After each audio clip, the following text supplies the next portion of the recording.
Olá, bem-vindo a mais uma videoaula com o tópico Segurança para os jornalistas. Hoje vamos falar sobre a postura de jornalistas em situações de risco. E contamos com a presença do jornalista investigativo Omardino Omar, que vai trazer um pouco das suas experiências e com destaque às que viu a sua integridade ameaçada. Omardino, bem-vindo e muito obrigada por ter aceito aqui o nosso convite para esta videoaula. Começamos mesmo a nossa conversa colhendo a sua experiência com relação a esta situação da insegurança de jornalistas no nosso país. Acha que Moçambique tem um ambiente seguro para os jornalistas? Obrigado pelo convite. De facto, é uma questão interessante na medida em que nós estamos num país em que ainda as estatísticas sobre a segurança dos jornalistas é bastante crítica.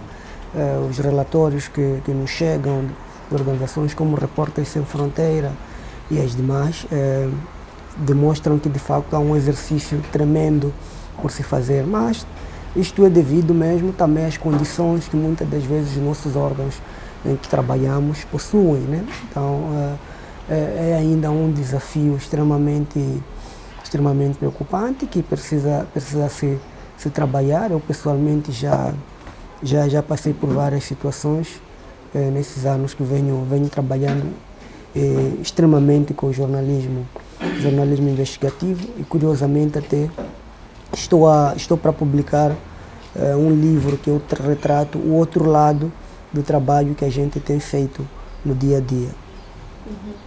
Omardino já vivenciou várias situações em que viu a sua integridade ameaçada. Temos aqui dois casos, a investigação do contrabando de ouro em Manica e também temos aqui Escobar, o caso de Escobar de Mapulanguene. Pode contar-nos essas histórias e explicar também como é que conseguiu sair ileso? Bem, relativamente a esses dois casos, primeiro começar pelo caso do Escobar de Mapulanguene. O Escobar de Mapulanguene era um indivíduo que se dedicava ao recrutamento, financiamento e massificação do abate de animais, espécies protegidas na linha transfronteiriça entre Moçambique e África do Sul, assim como Zimbábue. Entretanto, nós, dentro do trabalho de conservação que eu tenho feito nos últimos 5 anos, fui um dos jornalistas selecionados num programa financiado por uma organização que não importa cá referir, para seguir e fazer uma reportagem que pudesse expor todos os contornos do tráfico de espécies protegidas. Nós fomos a Magude com uma viagem programada e um trabalho programado, aliás, para 2 semanas, e tínhamos que percorrer para Mapulanguene. Mapulanguene é um posto administrativo que está diante de várias áreas de conservação. Chegados lá, a via de entrada em específico para a zona onde residia o Escobar de Mapulanguene, eu pessoalmente é que atribuí este nome, não é um nome muito subjamente conhecido, atribuí o Escobar porque ele praticava crimes, mas alimentava as comunidades, ou seja, dava um suporte financeiro a vários moradores daquela região. Então, começamos o trabalho. Em princípio, tínhamos que mapear a zona de atuação do indivíduo e foi neste momento que nós conseguimos chegar à sua aldeia. Chamo a sua aldeia porque ele tinha várias mulheres e tinha várias casas. E dentro desse trabalho, os agentes do Cernic e da Polícia da República de Moçambique facilmente, sempre que desenhassem uma estratégia de perseguir um indivíduo em questão, eles eram rapidamente denunciados, ou seja, a operação não corria como eles desejavam. Então, neste trabalho que na altura eu estava na Carta de Moçambique, fui lá fazer esse trabalho na companhia com um colega que também está num outro órgão. Quando chegamos lá, a zona era estreita. Para tu entrares na zona habitacional do Escobar de Mapulanguene, tu tinhas que atravessar vários cenários. Às vezes tu poderias pensar que estás a cruzar com um simples vizinho, mas na verdade era alguém que era um informante, era alguém que se beneficiava do crime que ele praticava. Então começamos a investigação, fomos seguindo as pegadas, conseguimos chegar até ao irmão do Escobar de Mapulanguén. Infelizmente não nos deu a informação que era precisa, mas naquele contexto a nossa viatura começou a ser seguida. Por quê? Porque nós cometemos um primeiro erro. O primeiro erro foi ter levado uma viatura luxuosa para aquela região, uma região em que vence talvez 2 carros por dia, a não ser o carro mais luxuoso que circulava por ali era mesmo do Escobar do Mapulanguén, e assim como de alguns funcionários das áreas de conservação localizadas naquela região. Então, conseguimos pelo menos fazer fotografias dentro daquele trabalho com toda essa situação, fazer fotografias nas 3 casas, nas viaturas que ele possuía, e também ter um contexto da família. Conseguimos colher depoimentos de alguma vizinhança e histórias de pessoas que viviam em redor, que acompanhavam todo o panorama criminal que por ali desenvolvia-se, mas o problema começa no regresso. Nós estamos a sair de Mapulanguén em direção a Magude, a vila de Magude, e começamos a ser perseguidos. E naquela tentativa de protegermos, eu dei ordens ao motorista que, olha, ande o mais rápido que tu conseguires. E naquelas tentativas nós acabamos entrando numa mata, uma mata muito densa, e fomos cair numa zona em que encontramos mais de 60 homens, todos sujos. Naquele momento, os meus companheiros do carro começaram a chorar, a implorar como é que saímos ali, o que terá acontecido. Eu disse, olha, vamos ter calma, eu vou descer, vou ter com esses senhores para nos mostrarem qual era uma saída. E dentro daquelas conversas, eu às vezes ia brincando, né? Durante aquela fuga, que olha, aqui nós estamos diante de homens perigosos, homens guerrilheiros, que não vamos sair porque esta zona tem alguma base. Então os meus amigos, como não conheciam aquela região, já tinham uma experiência dos 5, 6 trabalhos feitos na região, eles não se sentiam confortáveis. Não, eu desci, fui ter com o responsável daquele grupo, era um senhor, eles na verdade eram produtores de carvão, mas de uma forma ilegal. Então eu disse, olha, nós estávamos a precisar de uma saída para aquela região, porque confundimos o caminho. Então eles disseram, não, tu queres sair, tens que levar alguns dos meus homens, porque eles querem largar, e se pudesse dar essa ajuda, assim como, se possível, se tiveres algum valor monetário, possa nos dar.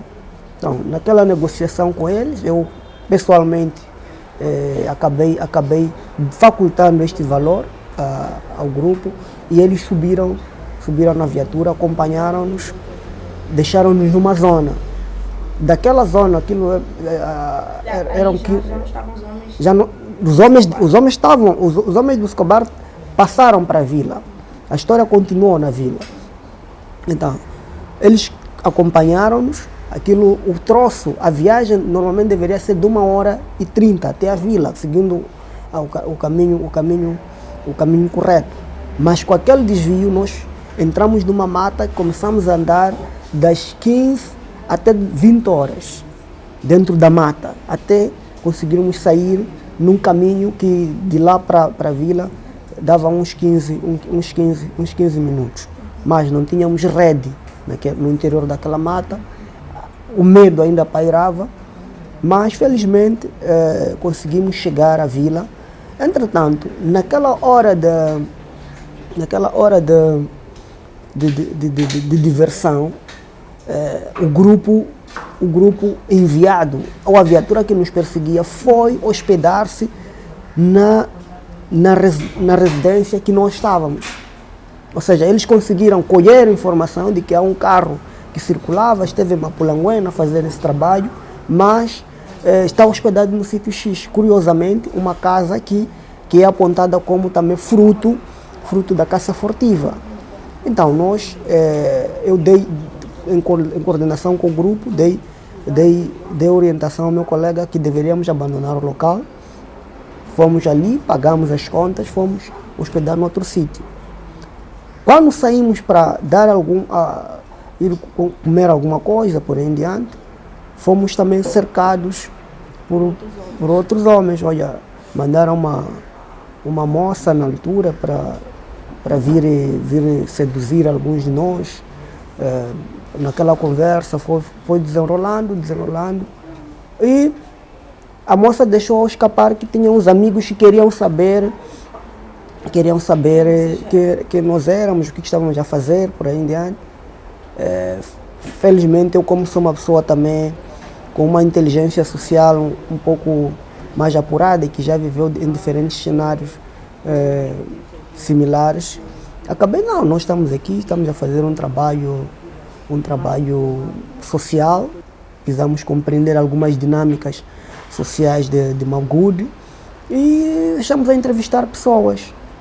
O grupo não ficou satisfeito, naquela noite conseguimos sair, mas tínhamos que entrevistar viúvas e pessoas que já estiveram na caça furtiva, que já haviam sido detidas. E quando fomos escalar algumas casas, conseguimos identificar umas 3, 4 viúvas. Nesta senda, na busca durante a realização do trabalho, aliás, fomos nos deparar na casa de uma das viúvas, que também haviam viaturas a controlarem a gente. Fizemos o trabalho, entrevistamos, felizmente as viúvas cooperaram, contaram a sua versão dos factos, o que os maridos faziam, e saímos. O problema agrava-se quando nós vamos entrevistar um ex-caçador furtivo. Ou seja, durante a entrevista começam a aparecer pessoas de diferentes índoles, pessoas preocupadas com a situação que estava ali a se viver, e o caçador furtivo diz, olha, ou o ex-caçador furtivo diz, olha, se puderem sair daqui agora ou marcarmos para um outro local, seria melhor e mais seguro para mim, porque há algumas pessoas que monitoram. Normalmente os crimes de caça furtiva, tu não sabes quem é o chefe. Mesmo o Escobar, que infelizmente acabou perdendo a vida um tempo depois da nossa investigação,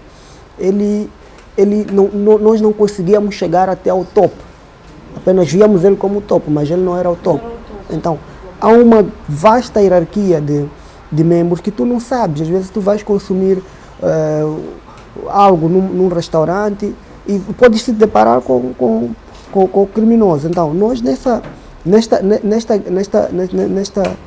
tentativa de poder sair, a luta era conseguir sair de Magude com a informação.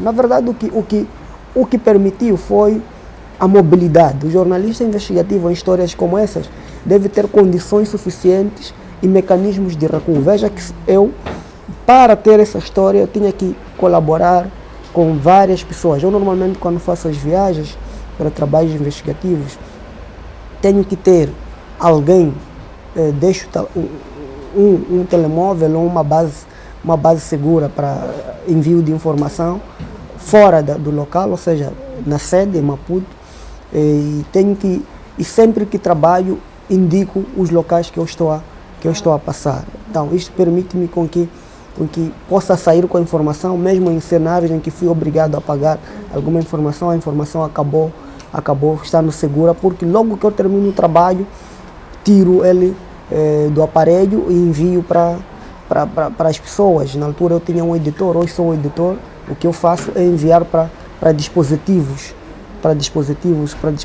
que eu tenho e assim garanto a segurança. Agora, relativamente a essa questão, nós conseguimos ter a história até ao nível que tivemos, porque acabamos nos centrando mais em viúvas, mas uma das casas, por exemplo, de uma das viúvas, nós fomos escoraçados por autoridades da região que se beneficiavam das práticas criminosas do tal criminoso, mas foi uma experiência meio tremida. Agora, relativamente à questão do contrabando do ouro, aí é onde eu senti que de facto a minha vida estava em risco, porque eu tinha que usar o sistema de câmeras ocultas para poder penetrar. Só que naquele momento de trabalho nós entramos a uma mina chamada Burundi, em Manica, em que alguns homens andavam armados, ou seja, tem muita gente da polícia ou do serviço de investigação criminal corrupta que se beneficia daquela devastação, e nós fomos fazendo o nosso trabalho. Eu levava um guia naquela altura, alguém que falava melhor a língua local, e fomos fazendo o nosso trabalho desde a vila, fomos colhendo as histórias, seguindo pistas, fazendo fotos, viaturas, até chegarmos à a referida mina de Burundi. Quando chegamos lá,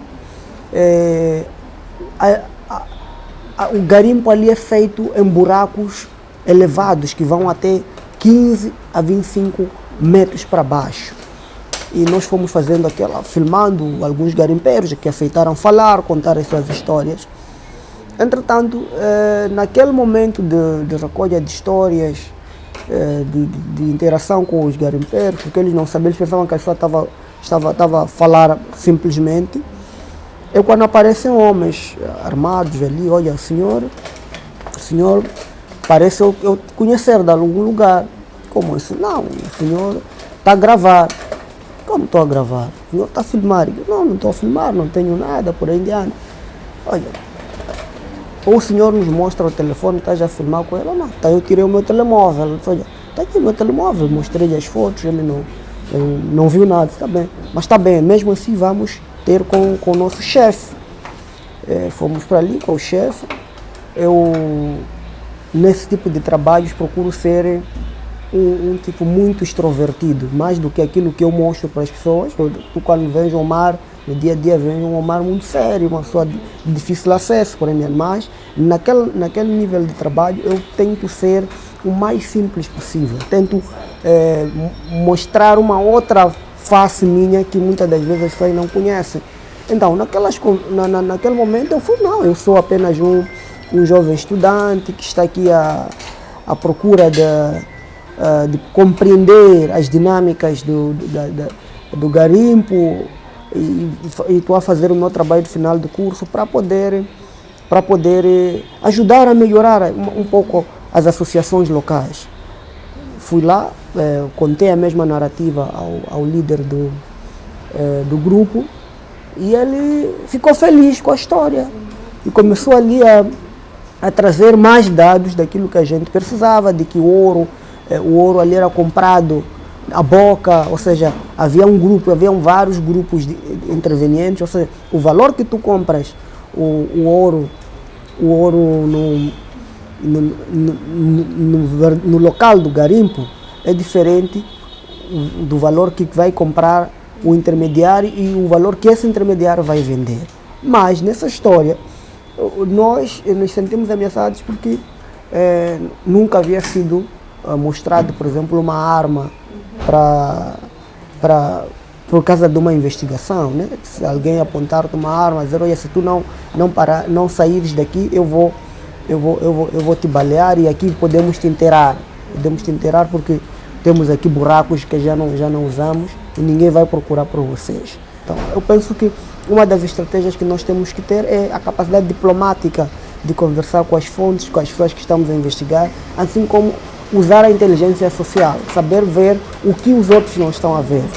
Às vezes a informação que nós temos não está nas palavras das fontes, mas sim está nas imagens que a gente está a colher, no cenário em que a gente se encontra.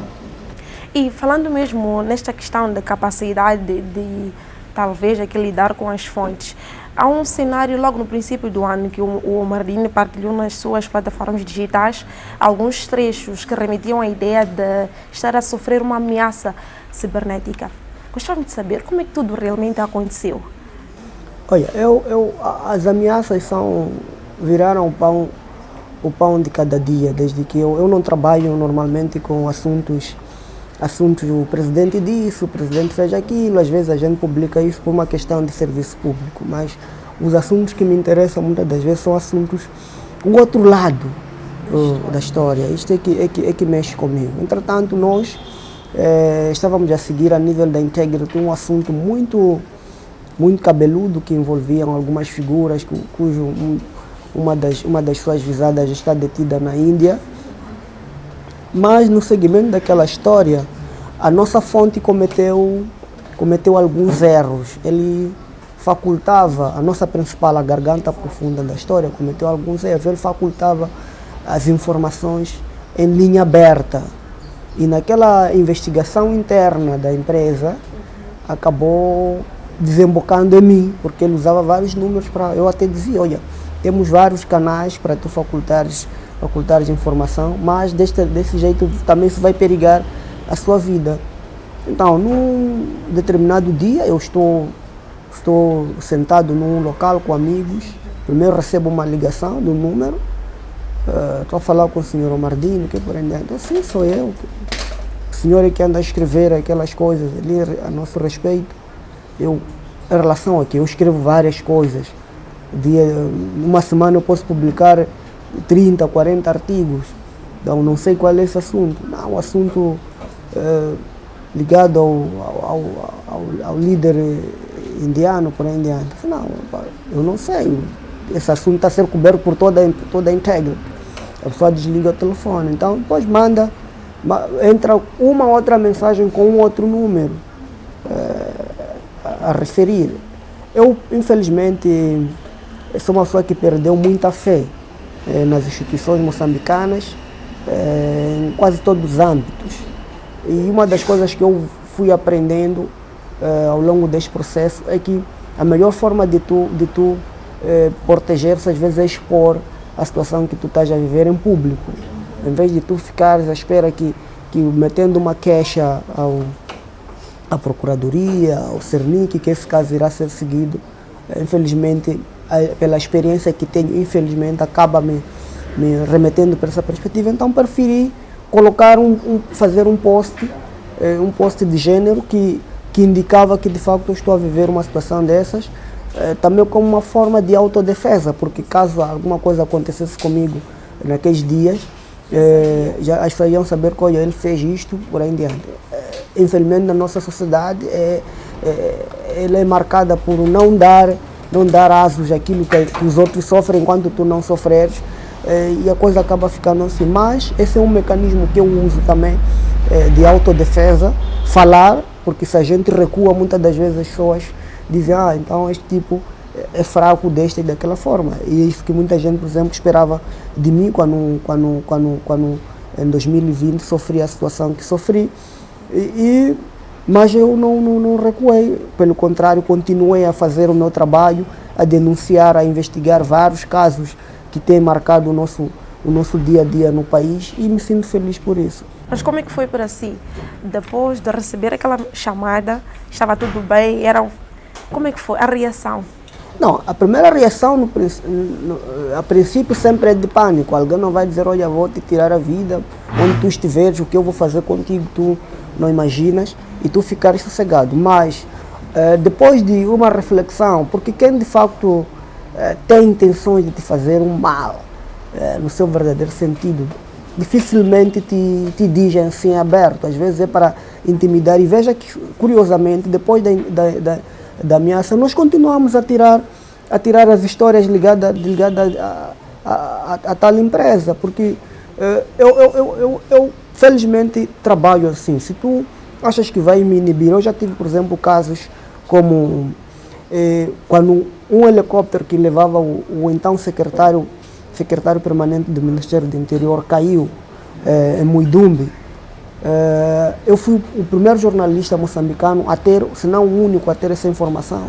E na altura nós fizemos um texto em que passei todo dia a receber pressões. Olha, você tem provas do que isso aconteceu, por aí em diante. Eu disse, não. Deixemos o tempo responder. E, curiosamente, um tempo depois, o secretário permanente apareceu na carinha. apareceu na Carinha, felizmente ninguém perdeu a vida naquela queda. Tivemos a questão da morte de militares russos. Quando o Omar escreveu sobre aquela história, todo mundo houve muito alvoroço. Embaixadas, recebi mensagens em russos, em coreano, tudo aquilo, ameaças e tudo que estava a expor segredos do Estado, por aí diante. A questão dos 7 mil militares fantasmas, até hoje é uma guerra tremenda. Quando reportei, por exemplo, quando escrevi, por exemplo, sobre a questão do jornalista Ibrahim Umbaruco, por exemplo, se havia sido detido ou abatido, o governo tentou usar vários mecanismos, mas a prova de tu desmentires uma morte é trazeres a pessoa viva. Então, se não me trazem a contraparte jurídica da coisa, dificilmente eu irei me inibir. O que me protege, na verdade, é estar do lado da verdade. E sempre trazer evidências. E sempre trazer evidências. Se tu estás diante da verdade, esteja à vontade. Esteja à vontade que em nenhum momento, e curiosamente todo esse trabalho que eu tenho feito, o que fez foi abrir-me várias portas dentro de fontes. Eu hoje recebo denúncias de pessoas que nunca vi. Sou uma pessoa que quando chega num local, há pessoas que de alguma forma me conhecem e me acarinham. É verdade que existem aqueles que não me veem como anjo, né? Veem-me como um diabo, porque vou expor a sua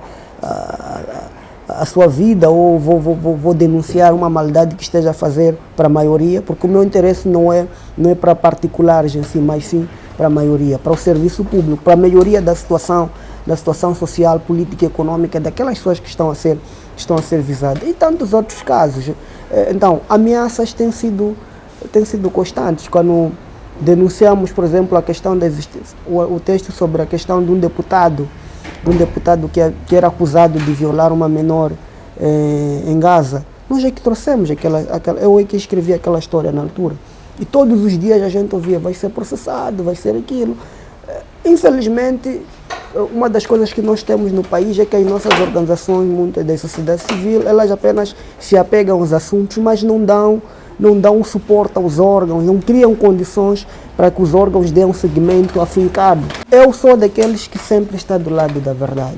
E quem quiser confrontar isso, a gente tem como seguir. Agora, há um mecanismo que é usado, que é ignorar o facto e a coisa morrer com o tempo. Mas isso não deixa de ser importante, porque de algum jeito a gente ajudou a libertar a mente das pessoas, fez chegar a informação como deveria, e isso é que me deixa satisfeito em continuar a fazer o meu trabalho, independentemente das ameaças que possam ser feitas. Mas fora essa exposição daqueles trechos que remetiam a ameaças nas redes sociais, que outros mecanismos o Omarino usou? Olha, eu faço parte de várias redes externas de jornalistas, e muitas das vezes quando eu sofro essas ameaças, procuro partilhar com alguns colegas de extrema confiança. É verdade que o nosso maior erro tem sido não encaminhar isso para as instituições judiciais locais, mas mesmo devido a essa desconfiança extrema que eu tenho. Veja que eu sou um lesado pelo sistema. Eu fui condenado sem cometer um crime. E ninguém ousou em pelo menos dar-me uma explicação. O assunto ficou assim e pronto. E são vários outros casos. Temos agora um jovem, embora esse não seja do âmbito jornalístico, no meu livro, por exemplo, eu falo da tortura que se vive na 7ª Esquadra. E nós hoje estamos a acompanhar que é um jovem que morreu naquela esquadra em que eu estive. Isso eu escrevi em 2020. Se nós tivéssemos organizações, instituições judiciais sérias, poderiam seguir essas pistas. E hoje temos essa situação. O que vai acontecer, na verdade, é vir desdizer isso aí e a coisa continua assim. Então, nós temos que ter pessoas que protegem no seu verdadeiro sentido. Eu, por exemplo, quando fui detido e que saí, essas organizações na qual eu trabalho propuseram-me, aliás, na qual eu partilho essas informações às vezes com ela, propuseram-me que eu pudesse, se eu quisesse sair de Moçambique, eles tinham todas as condições criadas para me para me retirar se eu me sentisse ameaçado. Mas eu acho que ainda não sou essa tal ameaça que algumas pessoas possam achar, né? Eu ainda sou uma pessoa que acho que tem que servir muito mais ao meu país, porque eu amo Moçambique e o jornalismo investigativo tem sido essa ferramenta que eu acho ser importante para demonstrar esse meu amor por Moçambique. Dizer que, olha, há tantos milhões que estão a ser desviados em Moçambique. Eu, por exemplo, há um cenário também que posso partilhar aqui, de uma investigação que fui conduzir em Nampula. Esta então foi mais acutilante, porque aquilo tratava-se de desvio de fundos, que os operadores florestais davam ao Estado e o Estado não fazia chegar às comunidades.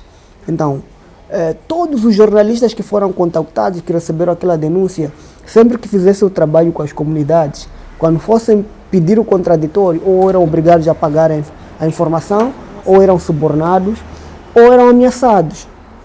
Então, vazou a informação de que aquele dossiê havia chegado nas mãos de um jornalista chamado Omardino Omar, e que estava a sair de Maputo para Nampula. Quando eu chego, primeiro, a pessoa a organização que deu as condições para ir fazer a investigação na altura, o que eu pedi é que dessem uma informação de que eu chegaria dia X e eu ia viajar no outro dia. Então, eles ficaram à espera de mim numa quarta-feira no aeroporto, com todas as condições criadas, mas eu só aterrei em Nampula numa quinta-feira. E quando chego a Nampula, o carro que eu ia trabalhar com ele já estava à minha espera. O que eu disse para aquele senhor, ele também tinha recebido orientações que deveria me acompanhar à direção provincial, senão, vamos sair daqui antes de eu me instalar em qualquer hotel. Eu quero que tu me coloque, que a gente viaje para Mecubur, depois de lá vamos para outro distrito e só à noite é que voltamos para a cidade de Nampula. A pessoa honrou com aquilo, fomos e, por ironia do destino, chegamos lá, conseguimos encontrar a comunidade toda preparada, recolhemos todos os depoimentos daquela comunidade, que já estava ali há mais de 15, 10 anos a ser ludibriada pelas autoridades. Fomos à direção distrital de um dos distritos, onde encontramos um funcionário, diríamos, frustrado com a situação que se vivia no distrito. E ele deu todas as informações necessárias, facultou-me documentos, tudo aquilo. Só que, onde vem, por exemplo, a vantagem da inteligência social. Na hora de saída, chega o diretor daquele setor, e ele apresenta-me, olha, este é o fulano de X, é um jornalista, está a trabalhar com a organização X, e vem aqui para ter uma informação sobre os 20%, que é por aí dentro. A primeira resposta, ou a primeira intervenção do diretor foi que ele trouxe alguma documentação. A nossa vantagem foi que, na altura que eu entrei, eu perguntei se ele tinha impressora. Ele disse não tinha impressora, por aí em diante, que a impressora existente no distrito fazia péssimas cópias. Então, eu disse, olha, nós trouxemos este documento, mas, entretanto, esse documento, eu tenho que voltar com ele. Vocês não têm impressora. Então, ele diz, não, o senhor poderia ter passado pela direção provincial e eles iriam encaminhar-nos para cá. Ou seja, nós, na verdade, o nosso trabalho não se cinge muito com os responsáveis máximos do setor. Nosso trabalho é mesmo com a comunidade. Então ele, não, o senhor tinha que arranjar forma de deixar esse documento aqui conosco, por aí em diante. Então naquela conversação, fizemos ali um acordo de que poderíamos voltar com o documento no dia seguinte, porque não tinham condições de fazer cópias no local. Conseguimos sair com aquilo e com toda a informação necessária, a base de dados das pessoas que deveriam receber os fundos que não receberam de cada ano, a informação detalhada sobre os valores que cada comunidade deveria receber, as associações existentes, todo aquele processo. Seguimos para a cidade de Nampula. Chegamos na cidade de Nampula, no dia seguinte eu fui me apresentar na direção provincial. Quando chego lá, curiosamente já existia uma equipe preparada para trabalhar comigo. À minha espera. E essa equipe famosa, em apagar informações, em intimidar jornalistas.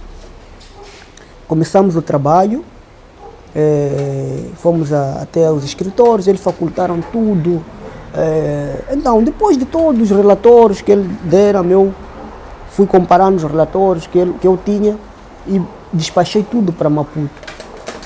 Fazia fotos e enviava para Maputo, fazia fotos e enviava para Maputo. E o grupo, já no fim, quando eu digo, olha, eu de facto recebi essa informação, agradeço imenso, mas eu tenho aqui um conjunto de questões por colocar a vocês. Como assim? Não, eu estive em Micuburi, estive em Malema, estive em Munapo e constatei este aspecto. E o vosso relatório aqui diz que não, vocês pagaram, mas a ficha que eu recebi lá diz que esse valor nunca chegou. E todas as pessoas da comunidade também dizem que não recebem esse valor há mais de 10 anos. O que tem a dizer? Tu não imaginas o pânico que aquilo criou a nível daquela direção. Porque o diretor já estava convencido que, olha, nós iríamos passar aquelas estatísticas dele bonitas, aqueles gráficos, tudo iria aparecer no jornal. Então ele diz, olha, como resposta, ele diz, nós não temos uma explicação, a resposta que nós podemos te dar é que amanhã podemos voltar para todos os distritos. O governo provincial está disposto a pagar todas as despesas para voltarmos a fazer esse trabalho junto com a comunidade. Eles falaram isso na nossa frente. De amedrontar. Infelizmente, eu disse, olha, a nossa agenda já tinha esgotado. Não, nós podemos pagar até um novo bilhete, podemos adiar. Olha, também podemos fazer isso. Só que naquele dia, uma viatura, depois de nós sairmos de lá, uma viatura começa a seguir os nossos passos. Seguiu os nossos passos, eu como tinha o motorista disponível, também ficamos ali a circular pela cidade. Entrávamos ali, parávamos, com a viatura ainda a seguir os nossos passos. Então, o que eu faço? Eu informo a minha irmã, eu tenho uma irmã lá, para vir me buscar num local, e eu deixei o motorista ali, naquele local. Então, eles enquanto esperavam, pensando que ele voltaria, eu fui ao hotel, peguei minha pasta, fui me instalar em casa da minha irmã e dia seguinte às 6 eu estava a voltar a Maputo. Então, quando eu chego a Maputo, a primeira história que eu tiro, o presidente da República e o ministro da Terra e Ambiente na altura estavam a aterrissar em Nampula e aquela informação saiu como uma bomba.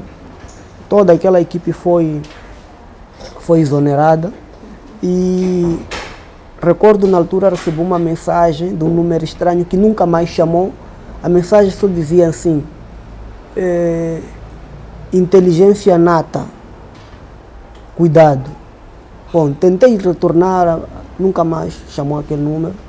E por uma questão de segurança fiquei por ali, fiquei quase um ano sem pisar em Nampula, mas depois voltei e a coisa continuou na normalidade, as pessoas foram pagas os seus valores.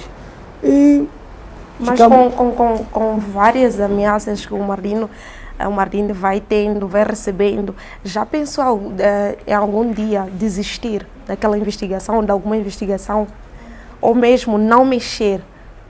Não, curiosamente o que acontece comigo é ao contrário. Eu quando tu me ameaças eu vou mais à frente. Se vocês forem a perceber, um dos jornalistas que mais grita e mais escreve, grita entre aspas, né? Mais escreve quando há uma questão de detenção de um colega, seja em qualquer província. A pessoa que mais escreve com mais violência sou eu. Por quê? Porque eu sou uma pessoa solidária aos fatos. Para a informação chegar até a mim, significa que isso está a preocupar as pessoas. E eu tenho compromisso com o desprotegido, com aquele que não tem onde queixar. Então, Eu sou assim, é uma característica minha, infelizmente, embora isso, minha família, em princípio, alguns amigos não gostem, gostariam que eu abandonasse até o jornalismo investigativo, passasse a fazer mais cultura, ir cobrir espetáculos, desporto, isso para eles ficariam mais felizes, que eles acham que isso encurta muito, mas na verdade eu passei a tornar esta compreensão, esta forma de estar normal. Mesmo há uns meses atrás eu escrevo muito sobre o terrorismo, faço cobertura constante. Agora é que a gente abrandou porque quase todo mundo tem informação sobre o terrorismo, mas eu, dentro desse meu trabalho, eu recebi um convite do exército moçambicano para viajar como único jornalista com eles para uma zona tenebrosa. Na ocasião, quando eu recebi o convite, fiquei meio assustado. Recordo-me que no dia até despedi a minha família, olha, talvez eu não volte, porque eu nunca esperei isso. Mas quando cheguei lá, na verdade eram pessoas que apreciam muito o meu trabalho, eram pessoas que gostavam daquele trabalho, porque de alguma forma, embora fosse contundente, ajudava-lhes a resolver um conjunto de situações que eles vivem ali, porque os meus textos, uma das coisas que não deve acontecer para um bom jornalista investigativo é falhar detalhes. A notícia não pode ter falhas de detalhes. Por exemplo, se o ataque aconteceu às 11, tu colocares às 15, essa notícia perdeu coisa. Se eram 10 militares que morreram, tu colocares 4 ou 50, isso acaba não sendo, acaba manchando toda a notícia. Então eu tenho a vantagem de ter este privilégio de ouvir de diferentes frentes.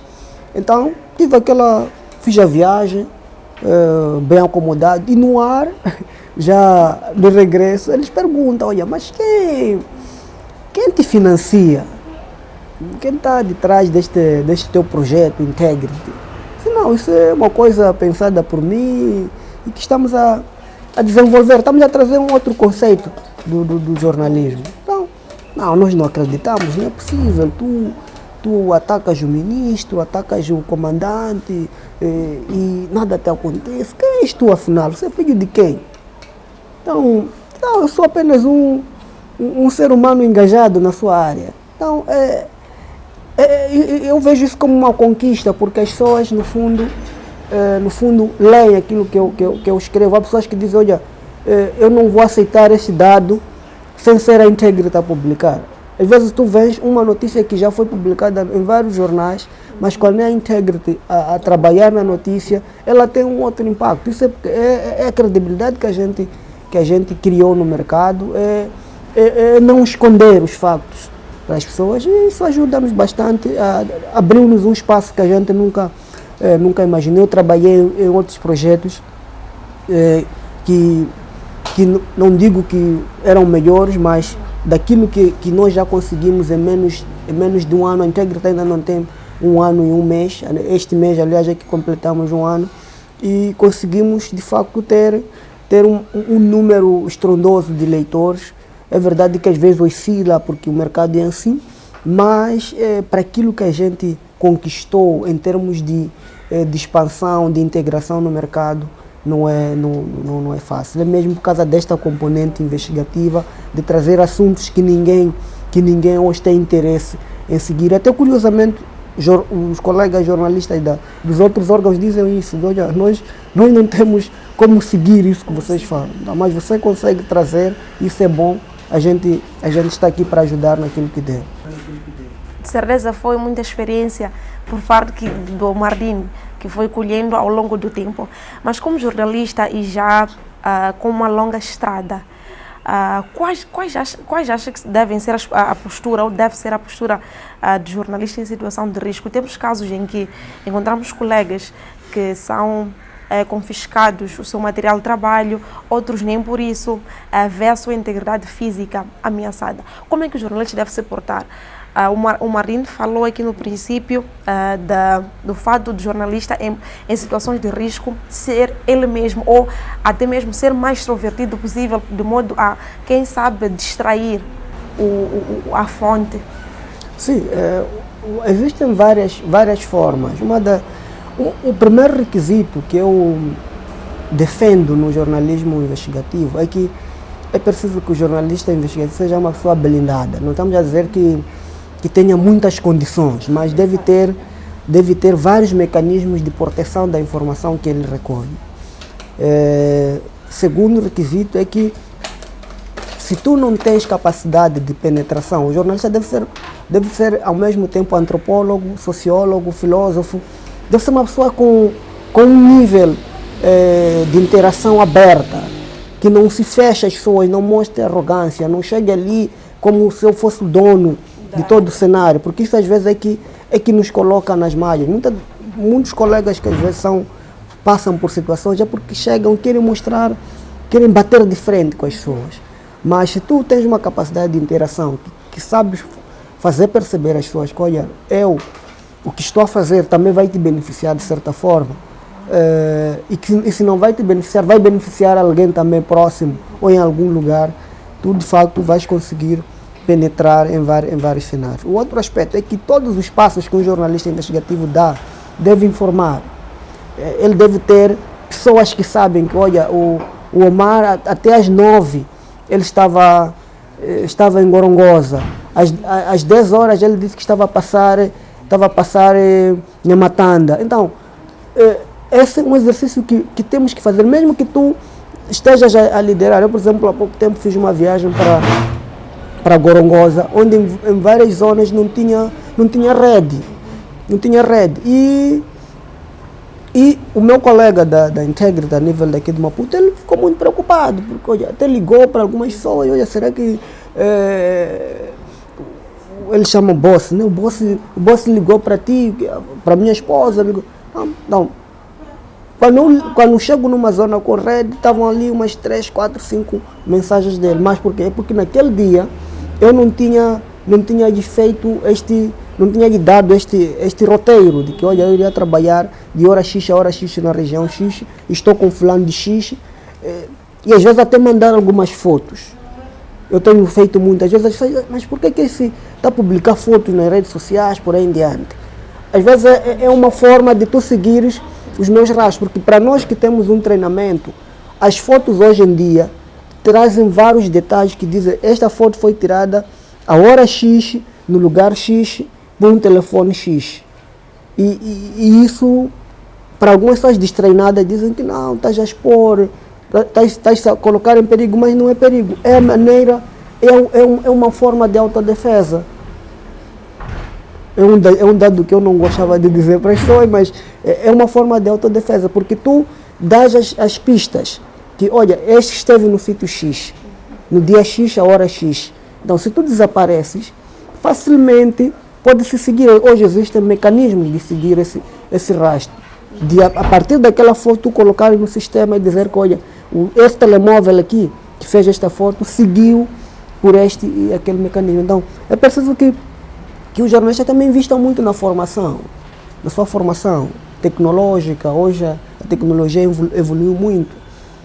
É necessário que tenha pessoas daquela região, procure ter alguém daquela região, sempre que for, uma pessoa próxima, que tu vais informar de imediato, que, olha, eu estou a fazer esse trabalho, ou se possível até pode estar na tua companhia.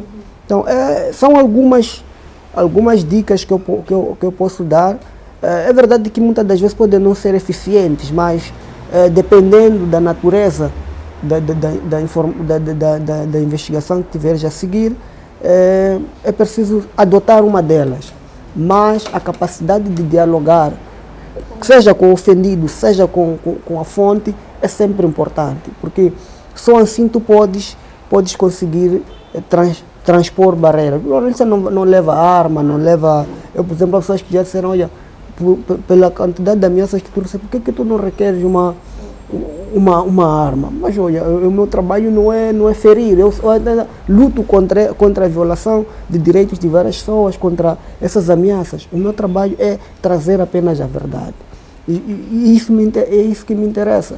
Agora, há questões de inteligência social. Eu, por exemplo, quando vou a Cabo Delgado, não uso viaturas particulares. Prefiro até estar misturado ali naquela caixa aberta ali com a população, entrar naquela região, fazer o meu trabalho e sair são ileso. E uma das vezes, curiosamente, estávamos num carro e naquela altura a situação estava tensa e mandam-nos descer. Começam a pedir os bilhetes de identidade. Então, alguns elementos das forças de defesa que já acompanhavam o meu trabalho, quando pegam o meu BI, eles reparam, o Mardino Omar, de Maputo, a fazer o que aqui em Cabo Delgado?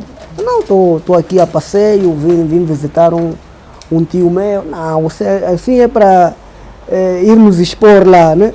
Não, pá, estamos aqui a fazer nosso. Mas por que não andas de um carro, pessoal, chefe? Não, pá, eu gosto de viver sentir esse calor e como é que as pessoas estão. Quando tu chegas lá, as pessoas também se abrem da maneira como tu chegas. Eu chego ali, ando de moto com as pessoas, entro naquelas zonas, faço o meu trabalho, tiro o máximo proveito que puder, porque para mim tem esse conceito. A notícia não está muitas das vezes na capacidade de abordagem que a minha fonte vai dar, mas está nos detalhes que eu vou verificar no terreno, está nos detalhes das palavras da minha fonte. Então é esta forma que na verdade que eu tenho me comportado. E eu acho que num contexto como o nosso é muito complicado praticar o jornalismo investigativo. Há coisas que eu às vezes gostaria de ir muito além, mas não tenho margens de manobra e acabo terminando até onde eu posso. E tudo por causa mesmo desta questão de segurança. De segurança.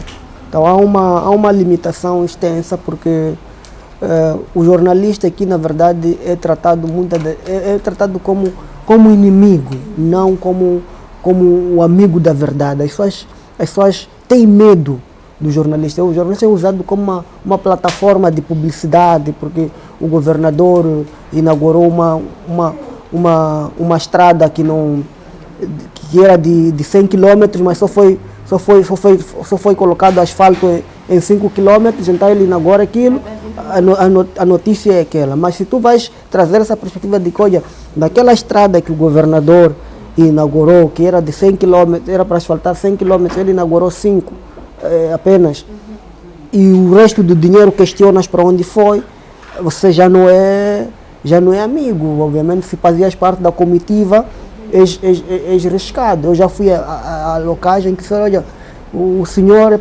aqui só vamos levar este da TVM e este da RM, o senhor pode esperar, eles vão trazer o áudio. Eu perguntei por quê? Se nós somos de órgão diferente, temos perspectivas de abordagem diferentes. Não, é que lá há isto, aqui. Não, eu vim aqui para trabalhar, fui convidado para vir fazer um trabalho. Agora, se for assim, todos nós também não vamos. Então, isso às vezes fecha-nos porta. Temos esse caráter contundente, mas temos que ser assim também, porque se tu não tens conhecimento, apenas diz, olha, vamos levar este, tu ficas calado, também vejo os seus direitos, os seus leitores, o povo no geral a ser maltratado, a ser desinformado, e tu que és o porta-voz deles, não tens este mecanismo. E realmente esta questão da limitação da informação acaba de alguma forma barrando aquilo que é o trabalho do jornalista, mas já também uma queixa que muitas das vezes é feita, está relacionada com a impunidade em situações de crimes contra jornalistas. Gostava de ter aqui o seu comentário, Mardino, sobre este assunto.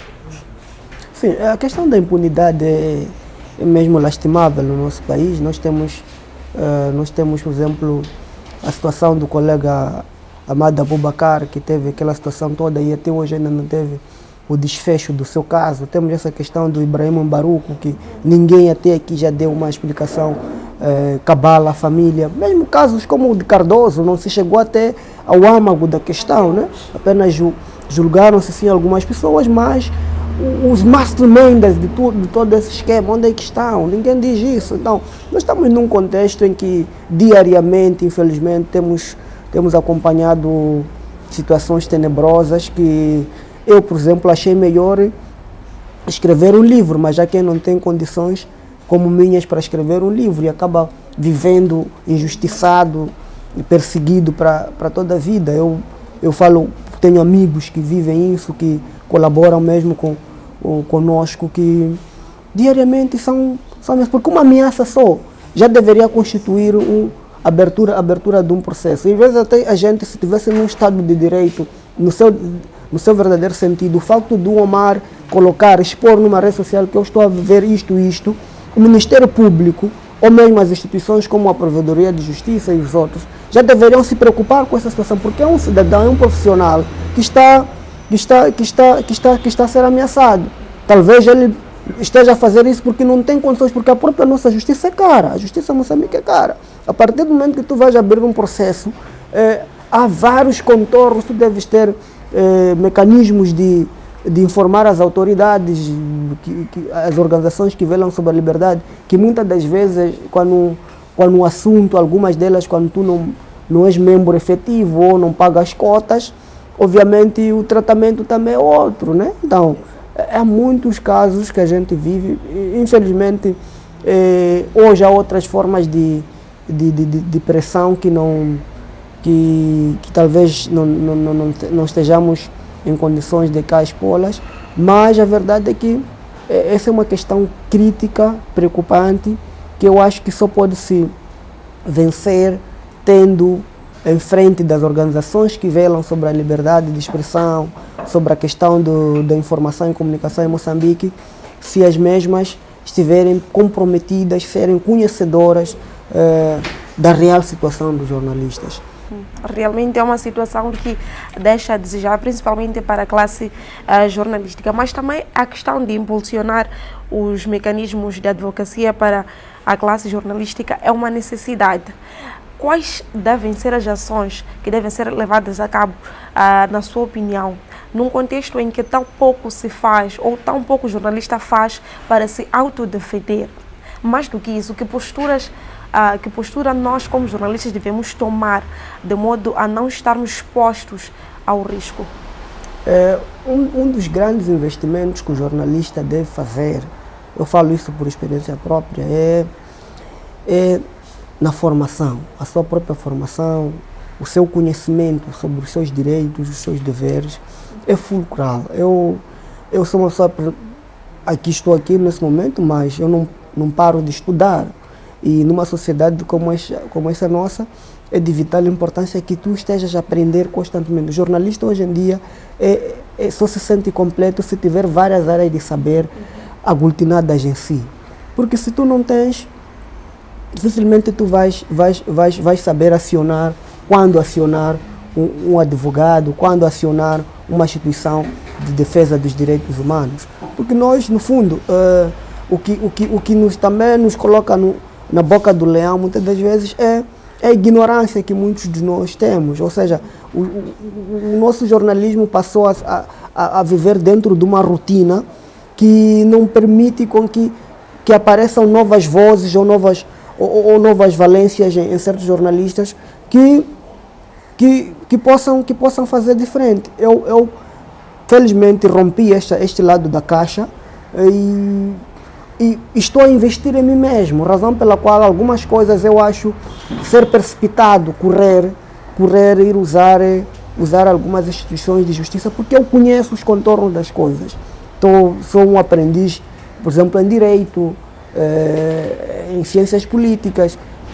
Estas ferramentas vão me moldando, vão me dando uma outra visão. Mas para os outros colegas que não têm isso, obviamente que há estes problemas. E os nossos órgãos, muitas das vezes, não têm essas condições de passar, que olha, nós temos isto. As pessoas se preocupam com os advogados quando o problema chega. Para evitar, por exemplo, fazer um artigo, uma investigação, e tu perguntar, olha, esse artigo, se nós, por exemplo, formos processados, como é que seria a nossa defesa? Hoje assistimos vários problemas. Há um colega de uma televisão que foi ilibado há dias em Sofala. Há um processo que corre contra outros colegas da mesma televisão cá em Maputo. Por quê? Porque não há este mecanismo de percepção, de investimento no conhecimento de que, olha, se alguém foi ilibado num crime, e eu como jornalista já não posso acusar esta pessoa, mesmo que seja para trazer um exemplo, a pessoa foi ilibada, o tribunal provou que esta pessoa é inocente. Então por que eu vou usar a imagem desta pessoa para dizer que, olha, esta pessoa faz este e aquele crime? Isto é ignorância. É ignorância. Então o jornalista que investe no seu conhecimento, no autoconhecimento, nas suas valências, este vale mais que 1000. Hoje, felizmente, há muitos jornalistas old school que estão a fazer isto. Eu apenas só tenho uma pouca estrada, mas já percebi isto. Depois de talvez terminar o direito, posso ir-me aventurar em economia e outras coisas que nos permitem estar dentro das regras. Tu escreveres um artigo, não precisares de contactar pessoas, olha, preciso que me interprete essa lei e aquilo, por aí adiante. Então, se o jornalista não tem esta dimensão, acaba fazendo óbvio, acaba sendo mais um. Nós paramos muito na parte superficial e não vamos muito a fundo. É preciso começar a investir mais a fundo das coisas. As nossas organizações da sociedade civil estão a fazer mais jornalismo do que defesa dos direitos. Então, nós temos que romper este paradigma. Temos que romper esse paradigma. Realmente temos que romper, e nós também vamos romper aqui a nossa conversa, já mesmo, ou melhor, a nossa videoaula. O Marlene, quero mesmo agradecer por partilhar um pouco da sua experiência aqui na nossa videoaula, que mesmo visa transmitir conhecimentos sobre a postura do jornalista em situações de risco. Obrigado. Disfarce, inteligência social são um dos mecanismos ou postura que o jornalista pode usar em situações de risco no terreno. Nós voltamos na próxima videoaula, onde falaremos com profundidade sobre os mecanismos de denúncia em caso de ameaças à integridade do jornalista. Até lá!